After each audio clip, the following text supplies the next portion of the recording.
चल भाग यहाँ से। जैसे ही उसने सुना वो अपनी जगह से थोड़ी दूर खिसक गई। वहीं से उसने इस बात पर गौर किया कि भंडारा खत्म हो चुका था। बचा कुचा सामान भंडार गृह में रखा जा चुका था। जूठा और छोड़ा हुआ भोजन भी कुत्तों और गायों को दे दिया जा चुका था। यानी भोजन मिलने की आखिरी उम्मीद भी खत्म हो चुकी थी। उसने कुछ सोचा, अपना जी कड़ा किया और भंडार गृह के दरवाजे पर पहुंच गई।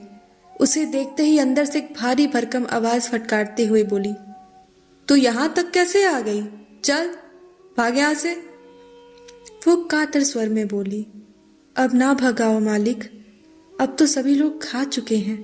कुत्ते और गायों को भी खाना डाल दिया गया है, अब कोई नहीं बचा। भारी भरकम आवाज लंबी चौड़ी कटकाठी के साथ बाहर आ गई और उस जगह की बड़ी बारीकी से मुआयना किया।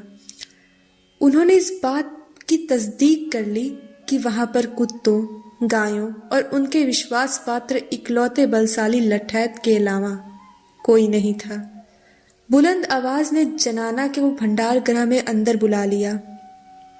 तरह तरह के पकवान की रंगत और उसकी खुशबू देखकर वो अपनी सूध बूध खो बैठी, क्योंकि हफ्तों हो गए थे उसे 2 वक्त का खाना खाए हुए। मालिक ने एक पत्तल में सारे पकवान भरकर जब उसकी तरफ बढ़ाया तो पत्तल की तरफ झपट पड़ी, क्योंकि भूख से उसकी अतड़ियां ऐंठी जा रही थी।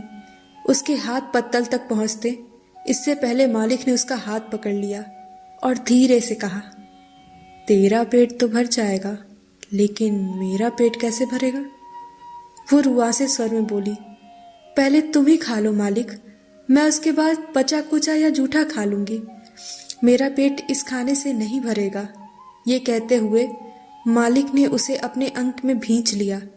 पहले वो सहमी, अचकचाई कि मालिक क्या चाहता है, लेकिन फिर वो समझ गई मालिक की चाहत, क्योंकि यही तो उससे तमाम मर्द चाहते हैं। मालिक का प्रस्ताव सुनने के बाद उसने कहा, इसके बाद तो खाना मिल जाएगा मालिक। हाँ, खाना खाने को भी मिलेगा और ले जाने को भी। तो तैयार है ना तू? मालिक ने कुटिल मुस्कान से पूछा। उसने सिर झुका लिया।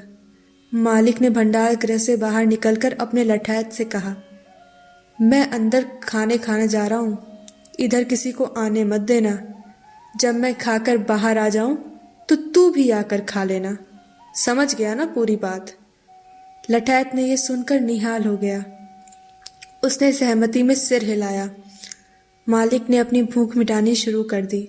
उधर वो बेबस जनाना सोच रही थी कि मालिक की खुराक पूरे होते ही इतना खाना मिल जाएगा कि उसकी अंधी बूढ़ी माँ आज भर पेट भोजन कर सकेगी, और आज उसे किसी और चौखट से ये दुत्कार सुनने को नहीं मिलेगा कि चल भाग यहाँ से।